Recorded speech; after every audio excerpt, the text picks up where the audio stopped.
সংযুক্ত আরব আমিরাতের ফিলিতে ইয়াকুব সুনিক ফার্ম হাউসে আরব আমিরাত বিএনপির আয়োজনে মহান বিজয় দিবস উদযাপন করা হয়েছে।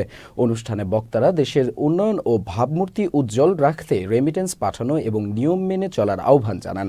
উদযাপন কমিটির আহ্বায়ক সিরাজুল ইসলাম নোয়াবের সভাপতিত্বে এবং প্রকৌশলী মোহাম্মদ আলী ও রফিকুল ইসলামের সঞ্চালনায় সভায় প্রধান অতিথি ছিলেন প্রকৌশলী মোহাম্মদ সালাউদ্দিন। আজকে প্রায় 15 বছর পরে আমরা মুক্তভাবে স্বাধীনভাবে এই প্রবাসের মাটিতে বিজয় উৎসব পালন করতে পেরেছি এবং আজকে এখানে আমরা দেখেছি একটি ছোট্ট বাংলাদেশ হয়েছে। যারা সরকার বিগত সরকারের কে পুঁজি করে এখানে নানা রকমের অবৈধ মানি লন্ডারিং করেছে, তাদেরকে কনসুলেটে যেন কোনো হেস্তান তাদের না হয়। যারা নির্যাতিত হয়েছেন এত বছর তাদেরকে যেন আপনারা সুযোগ দেন এবং দেশের জন্য যারা কাজ করতে চান তাদেরকে নিয়েই আপনারা কাজ করেন।